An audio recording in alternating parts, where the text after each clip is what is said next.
We're excited to announce that our very own podcasting platform, Zencastr, has become a new sponsor to the show. Check out the podcast's discount link in our show notes and stay tuned for why we love using Zen for the podcast.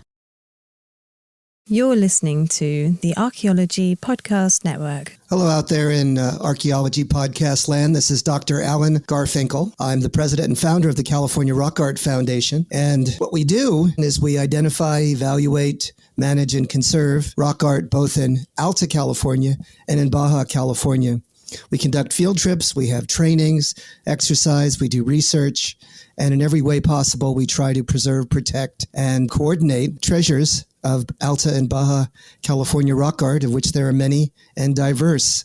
We also work closely with Native Americans and partner with them to recognize and protect sacred sites. So for more info about the fabulous California Rock Art Foundation, you can go to carockart.org. Also, I'm open to give me a call, 805-312-2261. We would welcome sponsorship or underwriting, helping us to defray the costs of our podcasts, and also membership in California Rock Art Foundation. And of course, donations, since we are a 501c3 nonprofit scientific and educational corporation. God bless everyone out there in podcast land.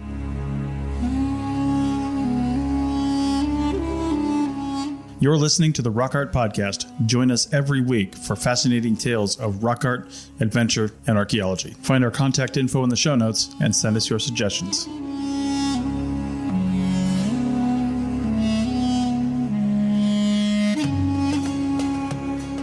Hello out there in Archaeology Podcast land. This is Dr. Alan Garfinkel, your host for the 60th episode on your Rock Art Podcast. We have a fabulous guest today. His name is Joe Williams. He is the developer of a nonprofit philanthropic initiative. He is interested in preserving, protecting, conserving, and doing public outreach for rock art.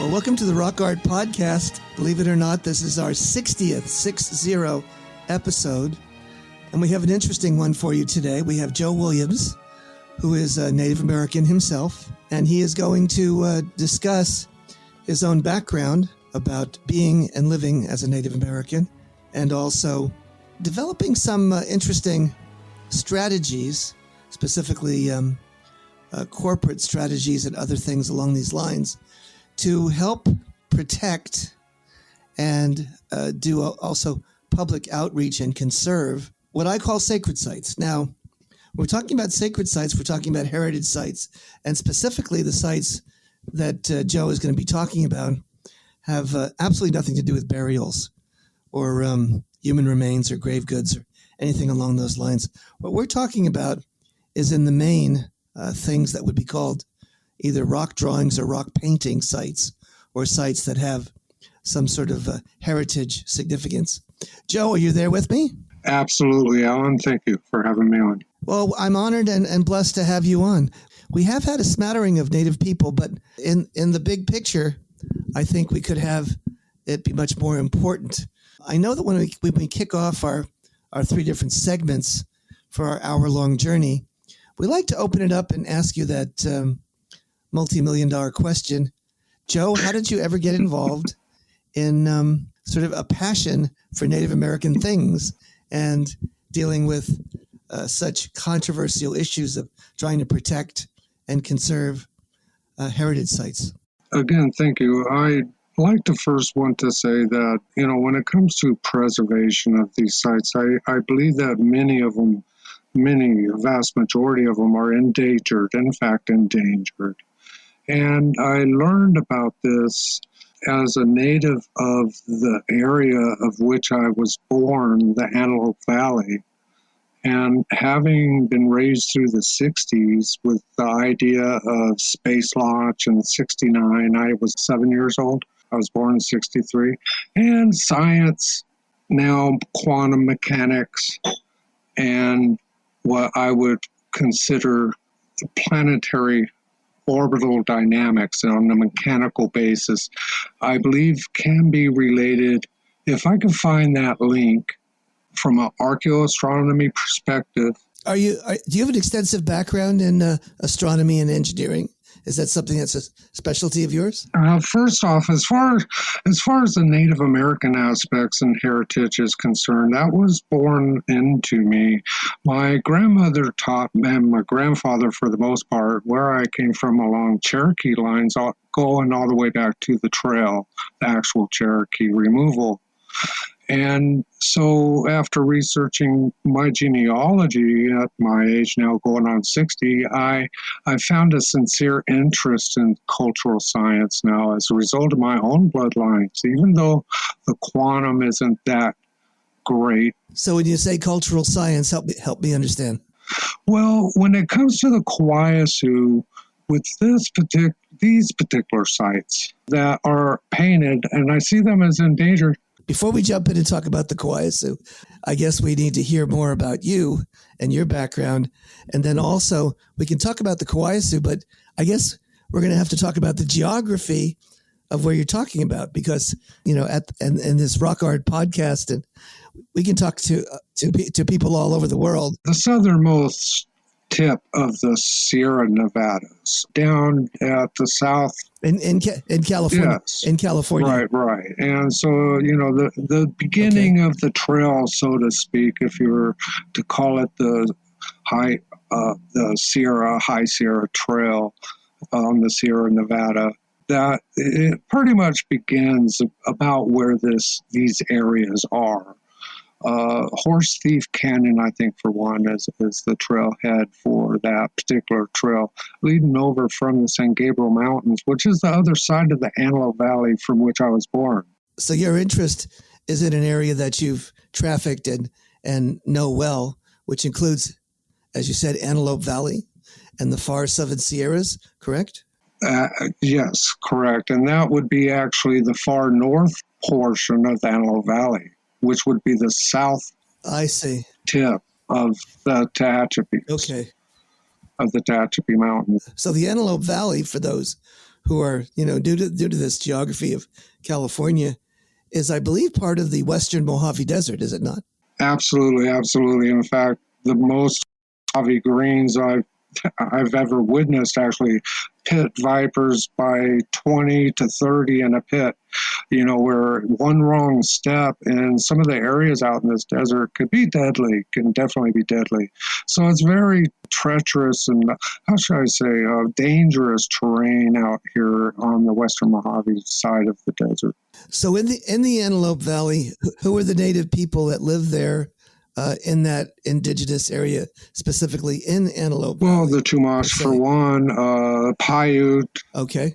In the Antelope Valley, Paiute for the most part. The Indian Museum of the Antelope Valley Indian Museum, you know, houses a lot of the Paiute work.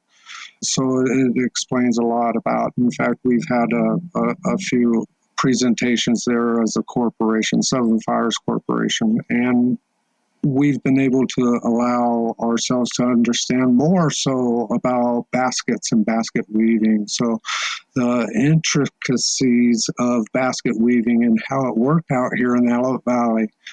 The lake that it was, which is now dried up, the natives had to go around this lake, and it was quite a journey. So the meeting places is where it was important. And these meeting places, for the most part, they were marked and painted as trading areas for the natives. So what I think you're saying is that many of the places in Antelope Valley, for a variety of reasons, are sites for what we call in the vernacular, the anthropology, archaeology, pictograph or painting sites, native painting sites that adorn certain types of rock.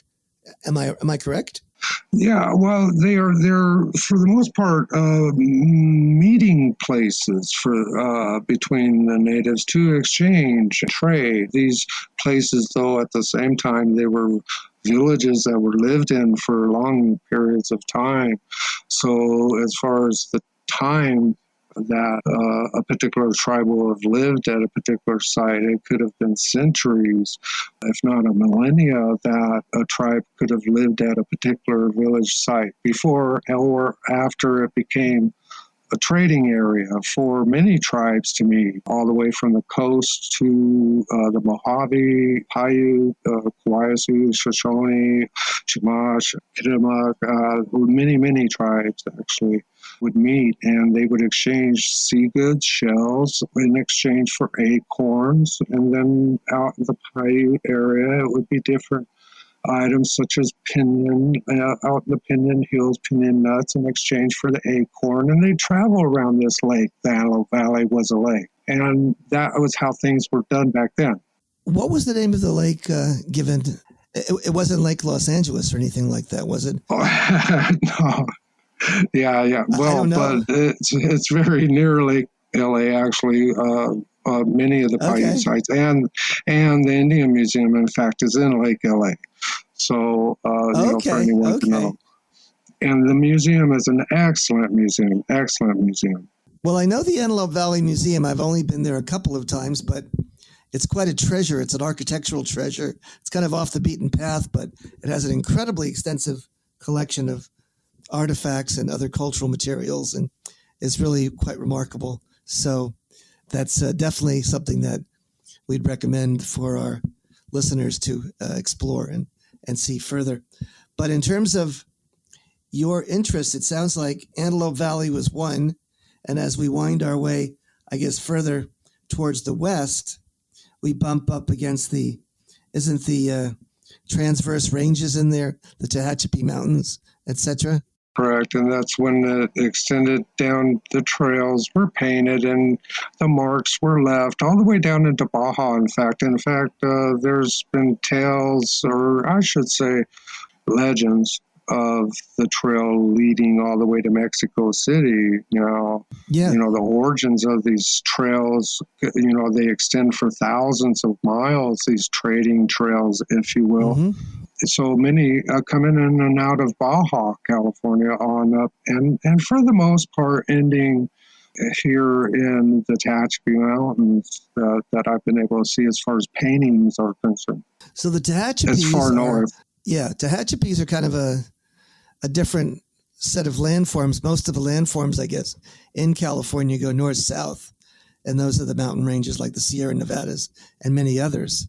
But the Tehachapis are one of those odd east-west landforms. They call them the transverse ranges, and that kind of stops there at the end of the Sierra Nevadas. Now, I understand that there's certain areas where you find mainly rock drawings and other areas where you find rock paintings. Your experiences on that? Yeah, I'd say the polychromes are really important when you take into consideration, really, for example, how Professor Robinson has dated these as being over 2,000 years old. And imagine original paint being over 2,000. Who is Professor Robinson? Professor Robinson is a PhD at Antelope Valley College. Professor Roger Robinson, he researched some of these sites, in fact, most of them, for over half a century, since the 60s. He brought students from the archaeology classes at Antelope Valley College out to these sites to study them. So these sites are somewhat popular to the students of archaeology in that they've been presented by Professor Roger Robinson. And is he mainly interested in the Antelope Valley area vis-a-vis the paintings? He because he taught in the area of the Antelope Valley at the college there, it was mainly within the vicinity here all the way out to, let's say, Ridgecrest, out to Boron, maybe even all the way up towards Bishop. He would do research. So your interest is both in the rock drawings and the paintings, am I correct? Yes, there's a lot in these paintings, especially when you take a different take on it, let's say from an IR infrared level, and you can see paintings underneath paintings. And for example, one of these paintings is a representation of what could be interpreted as an alien with a helmet. And the thing is that when you research, the particular tribe of the area, you find 1,000 years ago that they wore headdresses in their rituals, and it was a representation actually of that very headdress. And Certainly. even though that this is a painting that's underneath, Yes. underneath the other paintings, and it's really a very interesting topic to explore. Definitely interesting, and it's definitely something I believe that all who understand the meaning, true meaning of these paintings, would understand how to respect them, and that's mainly how our public outreach is wanting to design ourselves as a public outreach information resource, so that when and if you're all the way up into Bishop or Lone Pine or anywhere where you might find one of these very beautiful areas, for the most part, they were usually in very beautiful areas where these paintings or pictographs were done, and how to respect them for what they are, rather than to not recognize what they are. Joe, I think that's a good place to try to stop for the first segment. And then I think in the second segment, I think we should talk a bit about, as you were calling it, public outreach and the kinds of maybe sites that we're talking about here, and also some of the dangers that we've experienced in terms of some of the issues of vandalism and theft and damage that could take place to perhaps impact these kinds of just, incredible treasures and resources. See you on the flip-flop, gang. Chris Webster here for the Archaeology Podcast Network. We strive for high-quality interviews and content so you can find information on any topic in archaeology from around the world. One way we do that is by recording interviews with our hosts and guests located in many parts of the world all at once. We do that through the use of Zencastr. That's Zencastr. Zencastr allows us to record high-quality audio with no stress on the guest. Just send them a link to click on, and that's it. Zencastr does the rest. They even do automatic transcriptions. Check out the link in the show notes for 30% off your first 3 months, or go to zencastr.com and use the code ROCKART. Looking to expand your knowledge of X-rays and imaging in the archaeology field? Then check out An Introduction to Paleoradiography, a short online course offering professional training for archaeologists and affiliated disciplines. Created by archaeologist, radiographer, and lecturer James Elliott, the content of this course is based upon his research and teaching experience in higher education. It is approved by the Chartered Institute for Archaeologists as 4 hours of training. That's in the UK, for those of you that don't know. So don't miss out on this exciting opportunity for professional and personal development. For more information on pricing and course structure, visit paleoimaging.com. That's PALEO imaging.com, and look for the link in the show notes to this episode. Welcome back, team. This is your host, Dr. Alan Garfinkel. I'm president and founder of the California Rock Art Foundation, and we're blessed and honored to have Joe Williams, Native American.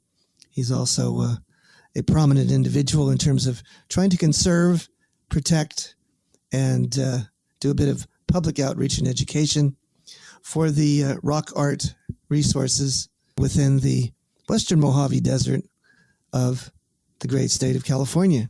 Joe, you with us? Absolutely, Alan. Thank you. Well, I guess in that first segment, we did a bit of a journey about your personal background and some of your passions and some of the interests that you have.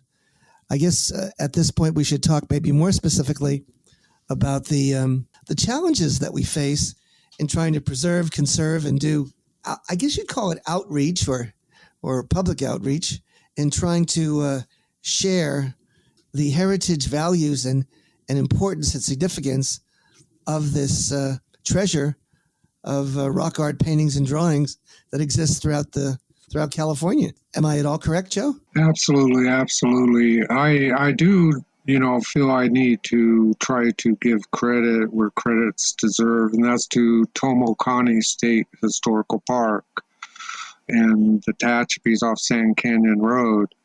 Tomokani State Historical Park, together with the Tehachapi Museum, because in that museum is a special section for the Native American portion, Kawayasu, if you will, Kawayasu tribe of the Tehachapis in that area. So I just wanted to go ahead and say that first, that anyone who really would be interested in what these rock art sites actually stand for, a very good beginning is with Tomokani State Park, Antelope Valley Indian Museum, and Tehachapi Museum.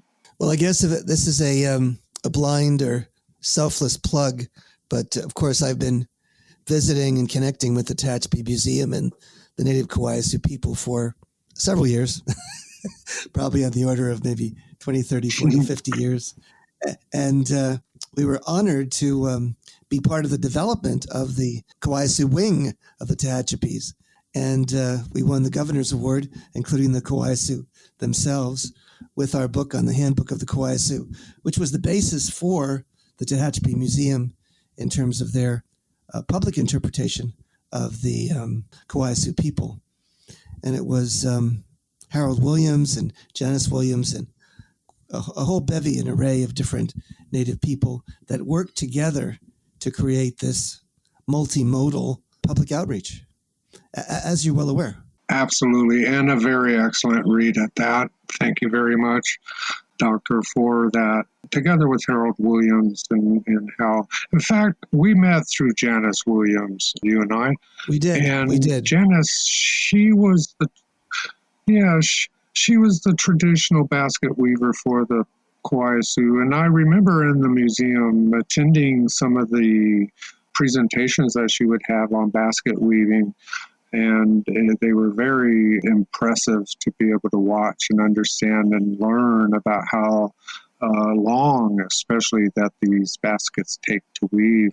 So Janice, I believe, was a very strong point, especially on a cultural, when it comes to language. The language is important. So, the arts, I believe, when it comes to language, when it comes to basketball, all the arts, should be preserved. And that's a very important thing, I believe. And certainly there has been a great deal of a challenge and problems and other elements with preserving and connecting, allowing Native people to connect with their indigenous heritage and be able to acquire the particular elements of the landscape that they need to produce basketry in the way that they had in the past, which is very, very difficult to this day. And with that, since we have the basketry side, we can talk about the aesthetics of the rock art side as well. And I know you were alluding to Tomokani, and of course, Tomokani is a state historic park. It was in part developed by Native people, by Andy Green himself, trying to preserve that area. And it has the creation site or origin site for the Kauai Sioux. It's got a fabulous painting site. It's got some of the rock drawing sites as well. And all that is arrayed in this beautiful, sand canyon bowl area that's protected thanks to the work of Native people and some of the other politicians and prominent individuals that helped to reserve that land and develop it into a remarkable park. So hats off to them all. Many of those people have now passed on. Absolutely. But the heritage remains, as you're well aware. And those challenges, I'd say, for the most part, when it comes to that historical state park, you don't have to worry so much about trespassers. The private properties that most of these sites are on are really regarded as no trespassing. It's all private property. But yet, when it comes to the challenges of trying to preserve these areas, unfortunately, they're very popular for the off-road enthusiasts.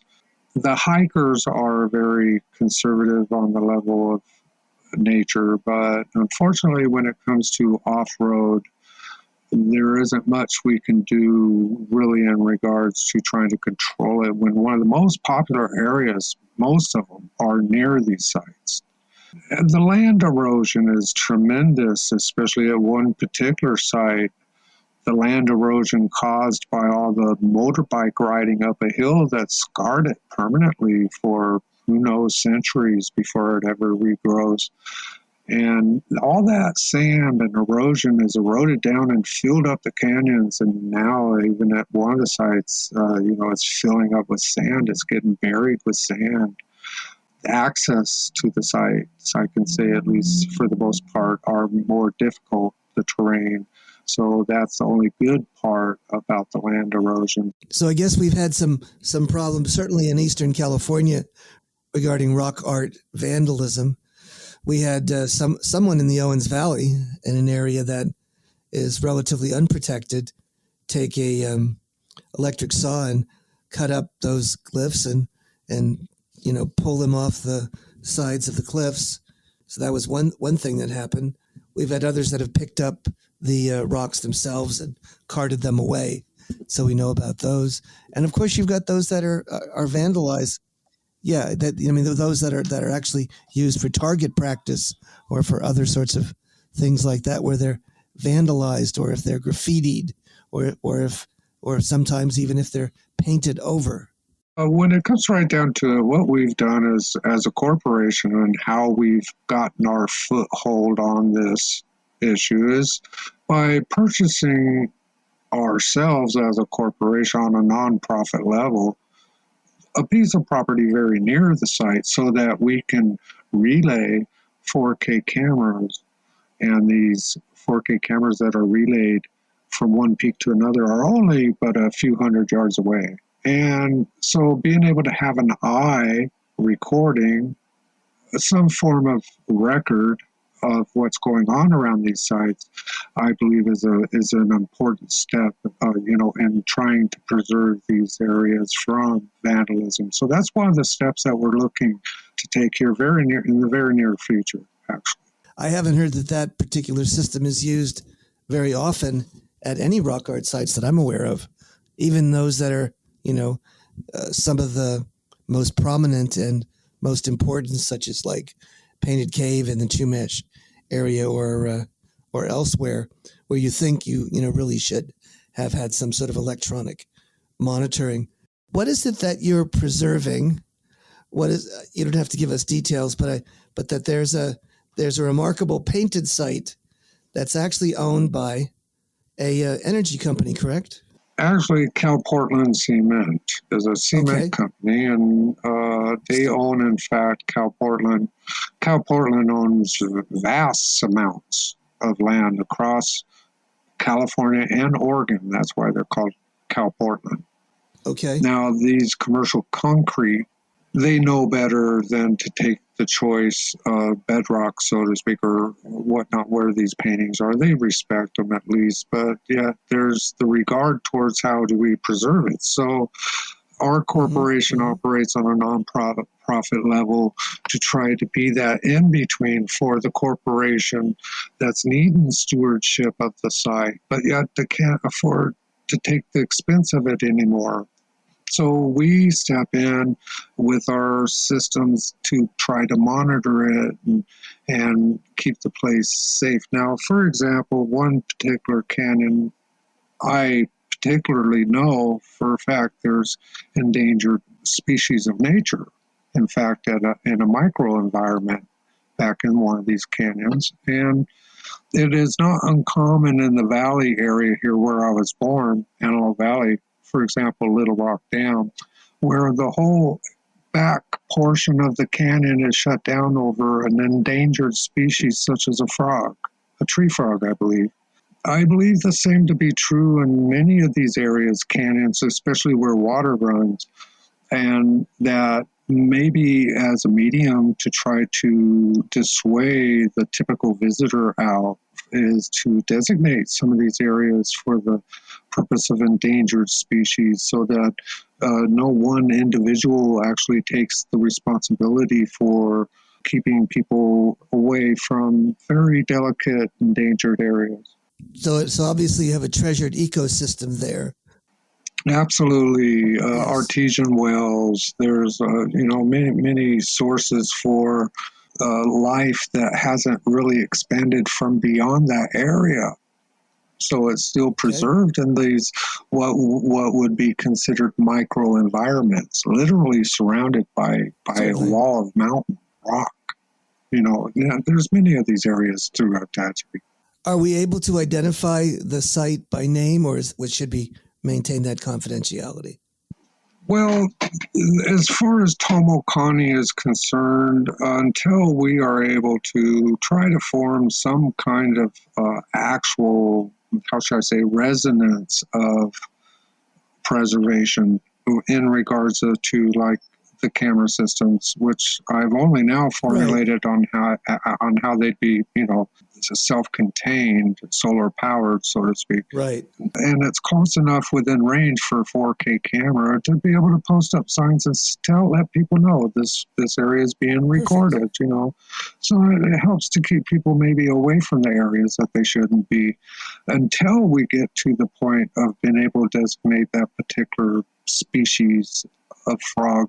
As people begin to become aware that people care about these places, and they want to educate and keep people informed and let them understand the context and value and significance and interpretive potential of these sites, that this is a possibility and an opportunity to do that. For example, I believe, if not fish for that matter, that could be used as a way or an expression of being able to limit who goes in and out of these very important areas.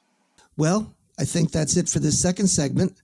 And I think in the final segment, we'll try to do a round robin and get to the heart and soul of talking about the significance, value, and importance of rock art. Can you imagine? See you in the flip-flop, gang.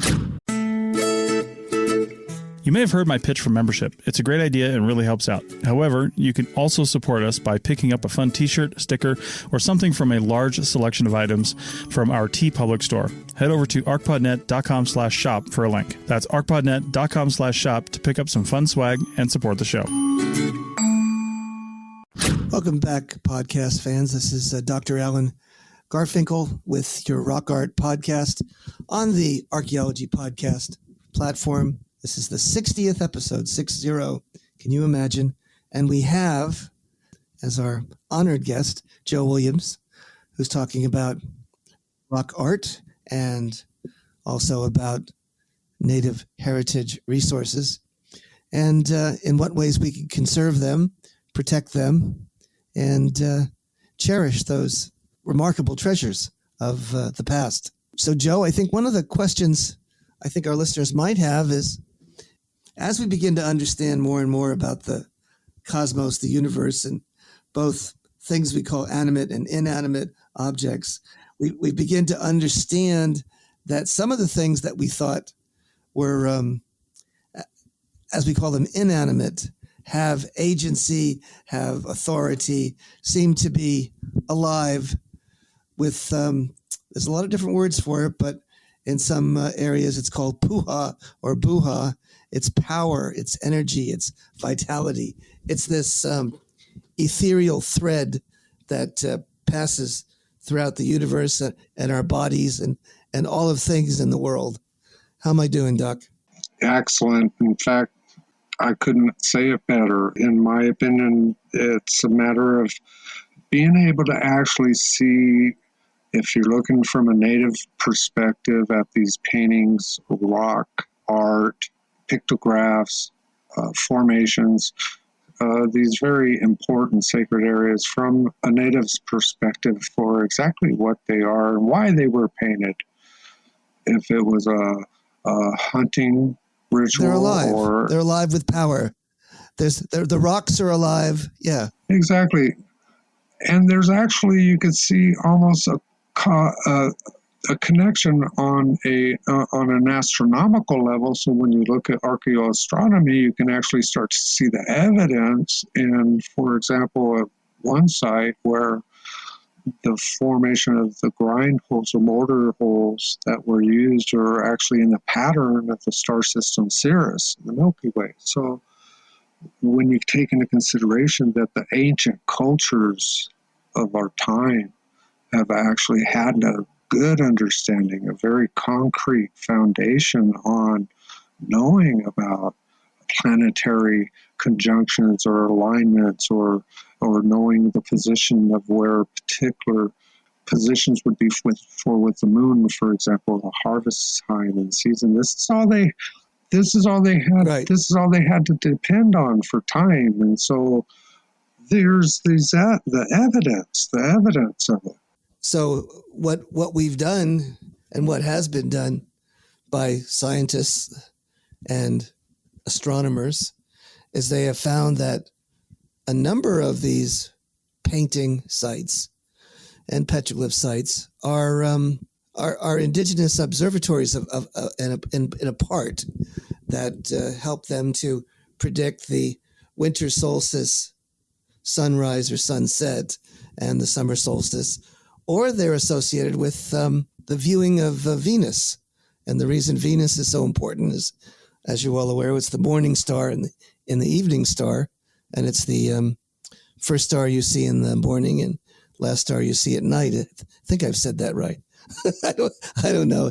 Absolutely. And anyways, Absolutely. those have metaphorical implications, because as if we view the universe and look for cycles and talk about life and death and concepts of renewal and resurrection and regeneration, and it's the cycle of life. These are all elements of our universe Absolutely. that are depicted in the natural cycles of the world. Absolutely, I would say. And indigenous peoples of the area were able to express this in the formation of their art that they were able to express. Even if it was using grinding holes in certain Correct. patterns to be able to represent, for example, a star system. Yeah, or they're able to grind holes in particular shallow or deep caves or rock shelters, or have the orientations so that they could then see on the horizon, or have streams of the sun light up certain parts of the paintings, or have the perceptions of that cosmological narrative depicted on the stones and enhanced by the natural movements of the sun. Exactly. You've made that point. Right there is what, in actuality, I'm actually on the lookout for when it comes to, on a technological side, how it was actually used in order to determine these times of season, for example, harvest, when a particular light shined on a particular part of a painting. You know, it's a very, very important aspect of the way of life for the Native Americans who lived in these areas. So moving forward with our research, our outreach, our protection and conservation of rock art, both in California and around the world, certainly because of these treasures, what would you tell the general public that would be a bit of an insight or a piece of wisdom that might help them to understand, from your perspective, why these places are so important? I would have to try to explain it from a unique perspective, if you will, Doctor. Please. I can see how it is here in Southern California, living on the San Andreas Fault with the constant of earthquakes. When you start to recognize, hey, it's a full moon out again, and you remember an earthquake before when it was full moon, you know, or for example, I'm only saying when you're an actual native of the area that's so active the way it is environmentally here in Southern California, and you see these paintings and how they, and these areas and rock formations and the way they were used, you start to understand the connection on a spiritual level, a religious level, a cosmological level, sort of almost an intuitive level. And I know that many of us in this time of our lives are searching for some sort of a more natural or ethereal level to interact with our environment and to get back to that, you know, land relationship, the land, the environment, and sort of touch and sense the world as it was. How's that? I agree completely. For example, this one particular site that I enjoy to visit, like Professor Roger Robinson did, I learned that really what this place has taught me is more about myself than my parents could ever teach me, or any school or college could ever teach me. I've learned more about myself through learning about this site, for example, that's taught me more about me to learn more about the site. Now, that to me is like an interrelationship that you would have with being able to form a bond with the site that you can start to understand on a native level, not to mention on a technical level. Well, Joe, it's been a real honor and a blessing to have you on the show today. And I think our listeners will get a nice dose of sort of a better understanding, a deeper understanding from the native viewpoint of what rock art is all about. I would hope so. Thank you. Thank you, gang. See you next week.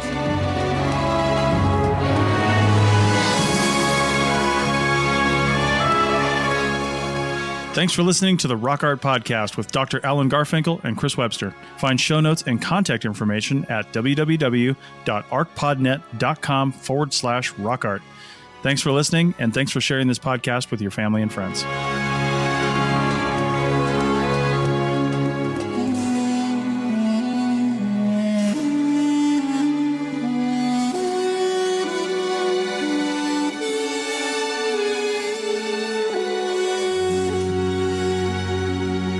This episode was produced by Chris Webster from his RV traveling the United States, Tristan Boyle in Scotland, DigTech LLC, Culturo Media, and the Archaeology Podcast Network, and was edited by Chris Webster. This has been a presentation of the Archaeology Podcast Network. Visit us on the web for show notes and other podcasts at www.archpodnet.com. Contact us at chris@archaeologypodcastnetwork.com. Thanks again for listening to this episode and for supporting the Archaeology Podcast Network. If you want these shows to keep going, consider becoming a member for just $7.99 US a month.